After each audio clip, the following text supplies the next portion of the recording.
नमस्कार, हिमाचल अभी के न्यूज रूम से मैं राधा ठाकुर। पेश है अभी तक के मुख्य समाचार।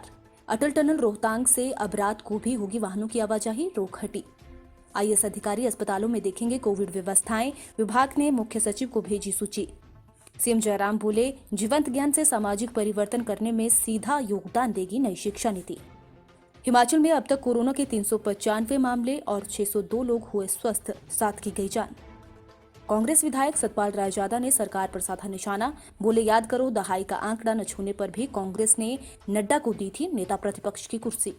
यदोपति की गैर मौजूदगी में युवा कांग्रेस के नवनियुक्त अध्यक्ष निगम भंडारी ने कांगड़ा से किया स्टार्टअप। हिमाचल में भी कृषि कानून का विरोध, कई स्थानों पर प्रदर्शन के साथ नारेबाजी भी हुई।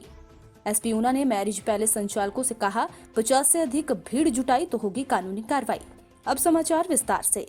अटल टनल रोहतांग से अब रात के समय भी वाहन आर पार हो पाएंगे।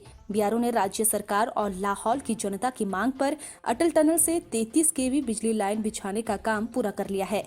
रविवार से रात 9 बजे अगली सुबह 6 बजे अटल टनल रोहतांग में आवाजाही बदस्तूर जारी रहेगी। इससे पहले रात के समय टनल में आवाजाही बंद थी। बीआरओ के मुख्य अभियंता केपी पुरुषोत्तम ने कहा है कि बीते बुधवार को टनल के माध्यम से पेट्रोलियम पदार्थ के लिए वाहनों को टनल से गुजरने की अनुमति देने के बाद अब रविवार से अटल टनल से रात्रि के समय भी वाहनों की आवाजाही होगी। प्रदेश सरकार के आईएएस अधिकारी जिनको विभागीय सचिवों का जिम्मा दिया गया है, वे जिलों में जिम्मेदारी देखेंगे। जिलों में मौजूद अस्पतालों में किस तरह की व्यवस्थाएं हैं, इनको परखने का काम विभागीय सचिव भी देखेंगे। अभी मंत्रियों को जिम्मेदारी दी गई है, लेकिन अब स्वास्थ्य विभाग ने इन सचिवों की एक सूची बनाई है, जिसको मुख्य सचिव को भेजा गया है। पिछले कल ही इनकी जिम्मेदारी तय करने को कहा गया था। सरकार चाहती है कि अस्पतालों में कमियां सामने आए ताकि इस संकट के समय में उनकी भरपाई की जा सके और कहीं कोई कमी न रहे। इस पर गंभीरता दिखाते हुए मॉनिटरिंग पर ध्यान दिया जा रहा है।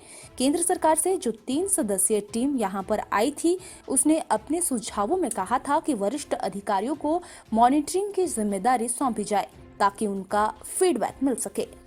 राष्ट्रीय शिक्षा नीति 2020 का उद्देश्य हमारे देश की बढ़ती विकासात्मक अनिवार्यताओं को पूर्ण करना और शिक्षा प्रणाली के उन सभी पहलुओं में सुधार करना है जो 21वीं शताब्दी की शिक्षा के अपेक्षित लक्ष्यों से संबंधित हैं। ये बात सीएम जयराम ठाकुर ने शिमला से वैक्सपो इंडिया 2020 द्वारा राष्ट्रीय शिक्षा नीति पर कर्नाटक में आयोजित भारत के सबसे बड़े वर्चुअल शिक्षा वेबिनार को संबोधित करते हुए कही। सीएम ने कहा कि राष्ट्रीय शिक्षा नीति भारतीय लोकाचार पर आधारित शिक्षा प्रणाली की परिकल्पना करती है। ये भारत में सभी को गुणवत्तापूर्ण शिक्षा प्रदान कर समान और जीवंत ज्ञान से सामाजिक परिवर्तन करने में सीधा योगदान देगी, जिससे भारत शिक्षा के क्षेत्र में विश्व शक्ति बनकर उभरेगा। हिमाचल में आज अब तक कोरोना के कुल 395 मामले सामने आए हैं। इनमें से शिमला में 150, मंडी में 116, सोलन में 36, बिलासपुर में 33, चंबा में 30, ऊना में 13, लाहौल स्पीति में 11, कुल्लू में 5 व हमीरपुर में 1 मामला सामने आया है।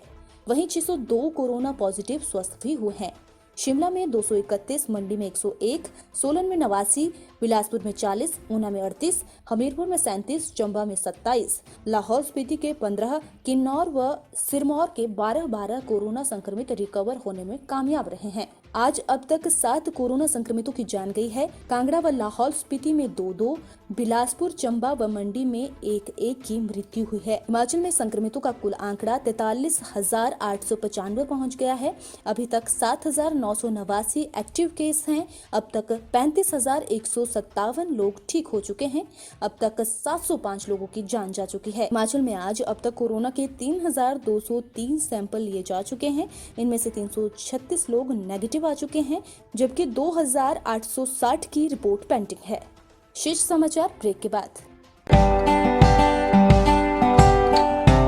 Shri Balaji multi speciality hospital Kangra, जहां आपको एक ही छत के नीचे मिले बेहतरीन चिकित्सा सुविधाएं, cardiology, laparoscopic, general surgery, neuro surgery, orthopaedics, paediatric, radio diagnosis, urology, gastroenterology, ophthalmology, pathology, medicine, anaesthesia और डेंटल जैसी अत्याधुनिक और बेहतरीन चिकित्सा सुविधाएं, 24 घंटे इमरजेंसी सुविधा, 9 बेड के साथ critical care unit, cardiac monitor और डिफिब्रिलेटर्स, सेंट्रल ऑक्सीजन लाइन और वेंटिलेटर सुविधा। हिमाचल प्रदेश के सबसे बड़े निजी स्वास्थ्य सेवा प्रदाताओं में से एक Shri Balaji multi speciality hospital Kangra, राष्ट्रीय स्वास्थ्य बीमा योजना के साथ सूचीबद्ध Shri Balaji multi speciality hospital Kangra.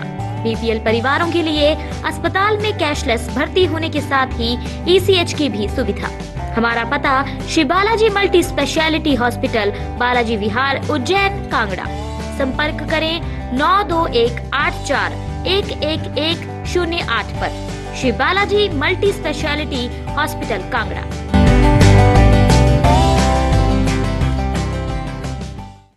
Himachal Pradesh विधानसभा सत्र स्थगित करने और नेता प्रतिपक्ष को मान्यता देने को लेकर चल रही बयानबाजी में आज कांग्रेस विधायक सतपाल रायजादा भी कूद गए। इस दौरान उन्होंने प्रदेश सरकार पर जमकर जुबानी बाण छोड़े। रायजादा ने कहा कि बीजेपी ये न भूले कि जब भगवा पार्टी दहाई का आंकड़ा भी नहीं छू पाई थी तो कांग्रेस सरकार ने ही जेपी नड्डा को नेता प्रतिपक्ष का दर्जा दिया था। रायजादा ने कहा कि विपक्ष के सवालों के जवाब देने के डर के कारण ही बीजेपी सरकार ने विधानसभा सत्र स्थगित कर दिया है। रायजादा ने प्रदेश सरकार को घेरते हुए कहा कि जब से प्रदेश में बीजेपी सत्तासीन हुई है तभी से सरकार ऐसे व्यवहार कर रही है जैसे ये जनता और विपक्ष पर बेहद एहसान कर रही है। हिमाचल युवा कांग्रेस के नवनियुक्त अध्यक्ष निगम भंडारी ने अपना स्टार्टअप कार्यवाहक अध्यक्ष यदुपति ठाकुर की गैर मौजूदगी में कांगड़ा से किया। पूर्व परिवहन मंत्री जीएस बाली के कांगड़ा स्थित आवास से उन्होंने पहली मर्तबा बतौर युवा कांग्रेस अध्यक्ष अपनी बात रखी। निगम भंडारी ने अपने पहले ही पत्रकार सम्मेलन में बेरोजगारी के मसले को छेड़ते हुए प्रदेश की बीजेपी सरकार पर हमलावर रुख रखा। हालांकि उनकी इस पहली पत्रकार वार्ता में कार्यवाहक अध्यक्ष यदुपति ठाकुर तो नदारद रहे, लेकिन उन्होंने स्पष्ट कर दिया कि युवा कांग्रेस के चुनाव के बाद हम भी मिलकर परिवार की तरह संगठन की मजबूती के लिए काम करेंगे। निगम भंडारी ने, जैसा कि माना जा रहा था, सबसे पहले अध्यक्ष पद पर तैनाती होने के लिए पूर्व परिवहन मंत्री जीएस बाली के मार्गदर्शन के लिए उनका आभार जताते हुए साथ ही कांग्रेस के पूर्व में रहे अध्यक्ष सुखविंदर सिंह सुक्खू का भी धन्यवाद किया।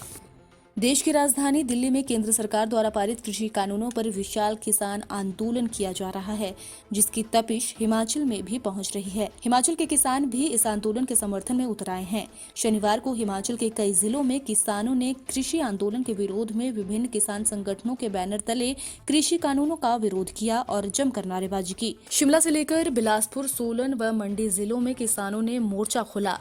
सोलन जिला में डीसी कार्यालय सोलन एवं पुराने बस अड्डे पर आज भारी संख्या में इकट्ठे हुए किसानों ने कृषि बिलों के विरोध में एवं किसान आंदोलन के समर्थन में प्रदर्शन किया। बिलासपुर जिला मुख्यालय में अखिल भारतीय किसान सभा ने केंद्र सरकार के खिलाफ प्रदर्शन किया। नगर के लक्ष्मी नारायण मंदिर में किसानों ने एकत्रित होकर चंपा पार्क तक विरोध रैली निकाली। कोरोना संक्रमण की रोकथाम के लिए पुलिस लगातार जुटी हुई है। इसी कड़ी में शनिवार को आम जनता की भागीदारी को सुनिश्चित करने के लिए जिला ऊना के सभी मैरिज पैलेस संचालकों संग एसपी ऊना अरिजीत सिंह ठाकुर ने बैठक की। पुलिस लाइन झलेड़ा में आयोजित हुई इस बैठक में 3 दर्जन से अधिक मैरिज पैलेस संचालक मौजूद रहे। बैठक के दौरान एसपी ऊना ने साफ किया है कि अगर मैरिज पैलेस में आयोजित किसी भी समारोह के दौरान 50 से अधिक भीड़ हुई तो उस पर पुलिस द्वारा कानूनी कार्रवाई की जाएगी। इसके अलावा समारोह में आयोजित सभी लोगों को मास्क लगाना अनिवार्य होगा। पुलिस लाइन झलेड़ा में मैरिज पैलेस संचालकों के साथ बैठक करते हुए एसपी ऊना अरिजीत सिंह ठाकुर ने बताया कि प्रदेश सरकार की गाइडलाइन के अनुसार किसी भी समारोह में 50 से अधिक लोग हिस्सा नहीं ले सकते। ऐसे में संचालकों का भी दायित्व है कि आयोजकों को भी 50 से अधिक भीड़ न जमा होने पर जानकारी दी जाए। इसी के साथ आज के समाचार समाप्त हुए। नमस्कार। आपके स्वास्थ्य का प्रहरी श्री बालाजी हॉस्पिटल, कांगड़ा, हिमाचल।